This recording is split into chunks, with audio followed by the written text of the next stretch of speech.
Welcome to History B37, the history of Mexico. I'm Jeffrey Pilcher. It's hard to believe, but this semester is almost over. And in this last lecture, we'll examine one of my favorite subjects, Mexican food, and use it to review the entire course of Mexican history. Our study questions: what is authentic Mexican food, and how has it changed over time? Who constructed Mexican food in the United States, and in Canada for that matter? And why did pre-Hispanic foods suddenly become popular in the late 20th century? In order to answer these questions, our outline for the lecture is, first of all, authentic Mexican in the 19th century, indigenous, Creole, or French. From chili queens to fresh Mexican food in the United States, and cocineras tradicionales meet the culinary tourist. So what is authentic food? I mean, Mexican or any other? It's a quality that everybody prizes, but it can be hard to know exactly what it is because it changes historically over time. In a way, authenticity simply means food is the way it's supposed to be. But everybody has a different idea of what that should be. Whether you're an insider and think of food as being what your mother or your grandmother served you, or whether you're an outsider who is looking for something in a cuisine, whether it's just good taste or whether it's to show that you have good taste. Those two are not always the same thing, but they're deeply related. Let's take mole, this now viewed as the Mexican national dish. The codices tell us that mules, as they were called, were eaten in Tenochtitlan, the Aztec capital, before the arrival of Cortez. Unfortunately, the codices don't provide us with the recipes. We see here the shared bowl, accompanied by the wicker basket of tortillas, but we don't know exactly how it was prepared. There are descriptions. We have turkey with small chiles, tomatoes, and ground squash seeds. Another dish is frog with green chilies, or even lobster with red chili, tomatoes, and ground squash seeds. Mole certainly has changed with the arrival with the Spaniards. Now, we do have cookbooks, so we know that the Creole versions, those Spaniards who were born in the New World, included highly prized spices like cinnamon, clove, and black pepper from Asia. They have European nuts and almonds, sesame seeds, and onion and garlic and other ingredients. What's curious, as José Luis Curiel Monteagudo has showed with his research into these colonial dishes, is that many of the ingredients that we now associate with mole were missing. Most notably, chocolate did not appear in these early recipes before the 19th century.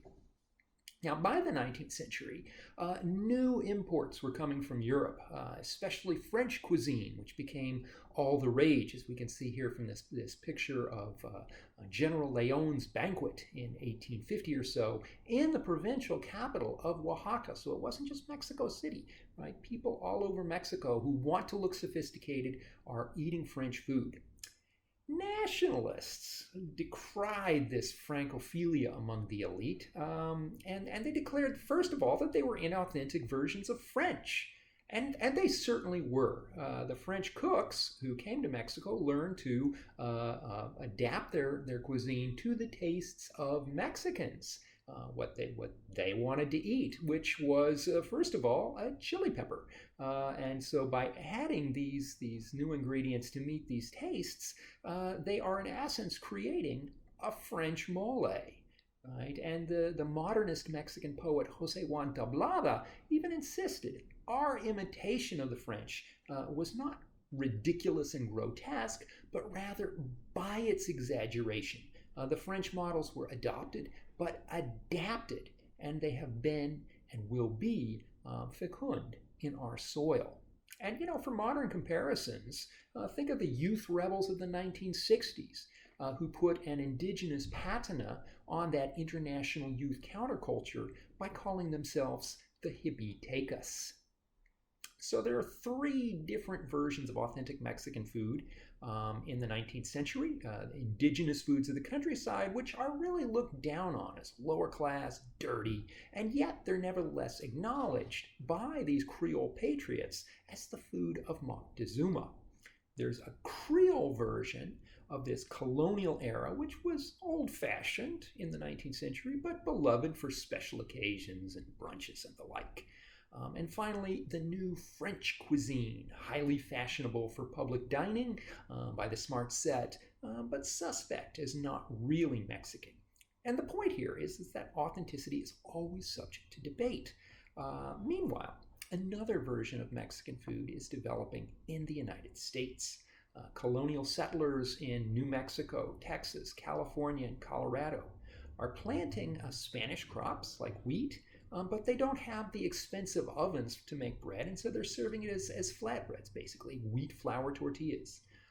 They have lots of livestock in the open ranges of the north, but not as many chilies, right? So the chili sauces that they're making maybe just have one type of chile and maybe just cumin and garlic. So these are the flavorings they could get easily, and they really are not as elaborate as the mole is consumed farther south in the central part of Mexico. And essentially this becomes chile con carne, right? And it's discovered in the 19th century by Anglo tourists. And of course, their first reaction to it is, oh my God, it's so hot, right? There's this danger that is attached to it. And not just the danger of gastrointestinal distress, although certainly that was associated with the food too. But there was still an allure to it precisely because of that danger, what's been called safe danger, sort of showing that you are able to handle these challenges and to conquer them. That was the whole point of Anthony Bourdain's persona. Anyway, Mexican vendors in San Antonio, Texas, saw that they could make some money selling the food to tourists, and so they started setting up tables right outside the Alamo. And they made some money off doing it. They became famous, but they became known as the Chili Queens, right? Again, that sort of safe danger, both culinary but also sexual. Here we see an image, right? And it appeared in the newspapers of one of these. And it's a clear conflation with prostitutes, especially after public health authorities drove them out of the Alamo Square and made them set up in the red light district of San Antonio. And here are the Chili Queen's friends, also as depicted in this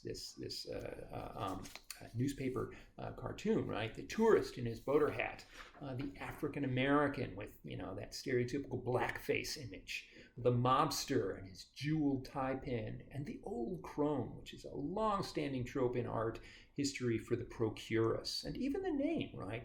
They were the queens, right? It's conveying this deviant sexuality. And of course, soon Chile was commoditized, tamed down, made into a powder, and sold in cans throughout the United States. And of course, most heretical of all, mixed with beans. But it becomes widely popular, certainly during the Great Depression. And it really lost its associations with Mexican food. And so there was a desire for something that was new and authentic. And along in the 1950s came the taco. Glenn Bell, shown here, claims to have invented the taco shell in the early 1950s, that is, pre-frying the tortilla. And the taco shell, in addition to being sort of a convenient way of preparing it for restaurants, was also good for those gringos who didn't really know how to eat with a tortilla. And it's kind of a skill that has to be learned, just like eating with chopsticks.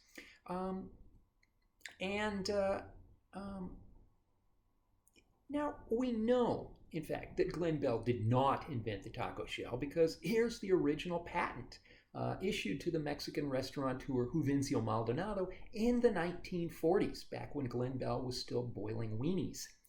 And we really should call this the Mexican-American taco to recognize the Mexican-American cooks who prepared it using ingredients that were available in U.S. supermarkets, using hamburger meat instead of the carnitas that you get in a Mexican taco, using iceberg lettuce chopped up instead of the cilantro, the cheddar cheese, and so on. But then, why did Taco Bell come to represent Mexican food to so many consumers? And I think the answer to that, simply put, is segregation. He sold it to Anglos who maybe didn't want to enter the Mexican neighborhoods where these restaurants were serving them. And although the taco shell seems the height of inauthenticity today, back in the 1950s and 1960s, it was perceived as a more authentic version of Mexican food than the chili con carne, which was served with in these cans. By the 1980s and 1990s, Mexican migrants are starting to spread out across the United States, and they're bringing their foods with them. Culinary adventurers seek them out in these food trucks, and the more exotic, the better. But for those who didn't want to go to a Mexican-owned restaurant or a food truck, there was the Fresh Mex chains like Chipotle's. So there's this constant cycle of discovering authenticity, its appropriation by people outside the community, and changing it to fit Anglo tastes. And then, of course, the inevitable backlash and the search for something that is authentic. And this brings us back to Mexico. Mexicans by the 1970s and 80s started to discover this gringo version of Mexican food, and they were not happy, especially because these burritos and taco shells and whatnot are spreading around the world, being carried by Americans. Mind you, Mexican food is evolving, it's modernizing, tortilla factories, and new immigrants as well, right? Think about tacos al pastor. If it looks like shawarma, that's because it is. These were originally created by Lebanese migrants. They were called tacos árabes, Arab tacos, in the 1930s. By the 1960s, the children of these restaurateurs, Mexican Lebanese, are Mexicanizing the dish and selling it as tacos al pastor. They're using corn tortillas instead of the wheat flatbread pitas, pork instead of lamb, adding the chile marinade, and then, of course, pineapple to add that sour note, which really sets it off. But the more industrial that Mexican food became, the more prized that traditional cooking becomes if you want to achieve status and distinction. Right? So when factories start churning out tortillas in the 1950s, suddenly handcrafted tortillas made by women dressed in indigenous costume become all the rage in these stylish restaurants like this one here. You can see the customers in very fancy clothes and set off by that folkloric image. It was the 1970s when Mexican chefs began to invent a pre-Hispanic menu. That is, taking these old, highly unfashionable rural foods like gusanos, maguey worms, armadillo, and the like. And really, the founder of this movement was Fortino Rojas Contreras, who worked in a small place called Fonda Don John, which is actually kind of in a tough neighborhood, but one that was fairly near the National Palace. And so political bosses would come in there and eat his foods. Now, Rojas Contreras was an immigrant from the countryside who grew up in an indigenous village in the state of Puebla, and his foods were really an attempt to try to recreate the festival foods of his youth. But eventually, it was taken over by more fashionable chefs, including the celebrity chef Patricia Quintana, really the leading figure in Mexican cuisine in the last decades of the 20th century. An elite woman, she comes from Swiss-French heritage, and she was appointed ambassador of Mexican cuisine by the Ministry of Tourism, a Ministry of Foreign Affairs, rather. And she really becomes the public face of the Nueva Cocina Mexicana, the Nouvelle Mexican, as it was called. And the chefs who did this being sort of researching these old codices to try to discover the authentic versions of these pre-Hispanic foods. Rojas Contreras cheerfully admitted that he made his recipes up. He didn't need to claim authenticity because, he came from this indigenous village. Anyway, this became hugely popular with tourists, both national tourists who were discovering this new, authentically Mexican cuisine, and in fact, Quintana, as a young woman, had been part of that kind of counterculture, and had was an old hippie teca herself. For these newly fashionable, sort of interested in that authentic indigenous cuisine, whether Mexican or tourists, this became a big tourism campaign, and the Mexican tourism ministry started advertising, the cuisine in their advertisements for fancy magazines and the like, TV around the world.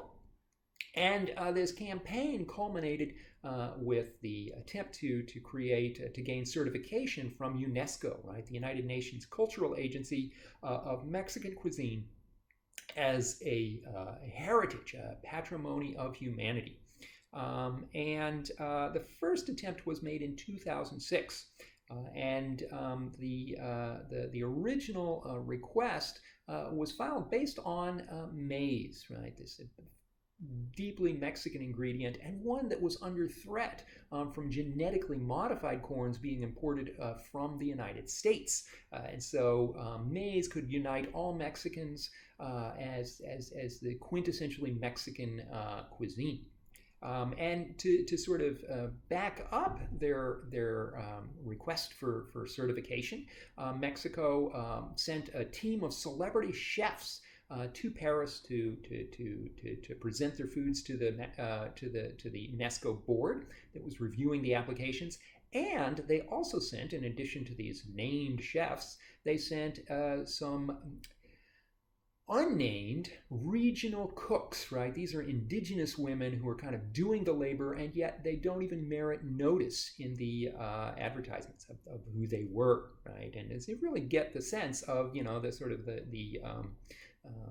the ways in which these hierarchies of race and class still persist in Mexico, right? That the celebrity chefs, we know them by name, and the cocineros tradicionales, right? The traditional cooks are just, from the region, right? They represent not the artistry of the chef, but the ethnography of the indigenous group that they come from. Well, the petition failed, but Mexico tried again in 2010. And this time they were successful. They were granted it, but rather than being about maize, which is a common ingredient throughout Mexican food everywhere, it was the petition this time was called the Michoacan Paradigm. And the reference, of course, was to the regional foods of Michoacan, and certainly these are a rich regional tradition, one of many in Mexico. But it was not lost on observers that the president, Felipe Calderón at the time, was himself from Michoacan, right? And really the point of UNESCO campaigns is in large part to boost tourism, right? That list of UNESCO World Heritage Sites really becomes a kind of tourism bucket list of places you have to visit if you're sophisticated, before, of course, they all disappear under modernization. So what do we get back then to those cocineros tradicionales? What is their place in this tourism market? They are recognized, certainly, and seemingly embraced, and yet it's always through cultural brokers who are, whether it be the government agencies that set them up, or the restaurant owners, or the like.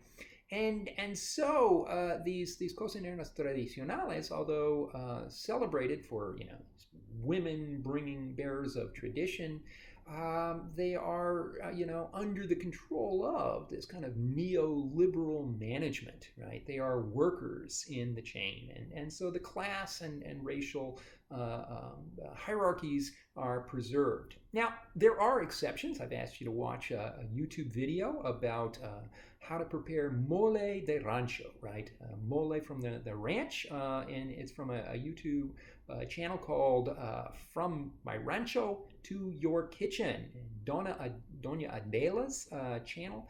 6 million views. I don't know how that compares with the Kardashians, but she certainly does have some charisma, and it is really interesting to think about what it is that is so appealing about that show. Why are so many people in search of this traditional food? And I think it's really that contrast with the industrial foods from the United States, and that a lot of people are seeking out these foods as a way of these traditional pre-Hispanic menus as a way of gaining a sense of coming back to nature, about going back to this primitive time. And yet, by setting up these cocineras tradicionales as being kind of primitive art, we're first of all denying them the artistry, right, that we would accord to the celebrity chefs. And we're also creating a very inaccurate view of Mexico, right? The comparison between traditional, authentic, more wholesome Mexico against industrial United States, modern, soulless fast food. And the simple fact is, Mexico is modern too. Right? They have their own versions of fast food with the tortilla factories and the like. But for both Mexicans and for gringos, this image of Mexico as being, that deep Mexico, Mexico profundo, the indigenous civilization, is very appealing, right, as a tourism sign. But as accurate, sort of historical accuracy, it really doesn't tell us very much about the ways that Mexico is becoming modern too. And so, really, to try to wrap this up, to conclude, what is authentic Mexican food? I think that's how we're actually asking the wrong question. I mean, certainly we should be asking, is the food tasty? We should be asking, is it good for us? Is it healthy? But we should also be asking questions about social justice. Were the farm workers who prepared it, who made it possible in the first place? Were if it's in a restaurant, were the cooks being remunerated well? I mean, that we should be thinking about many things in our food, and maybe sort of whether it's authentic is it's a quality that we all want, and yet it can be used to deny the participation of some people, like those Mexican American women who invented the taco shell.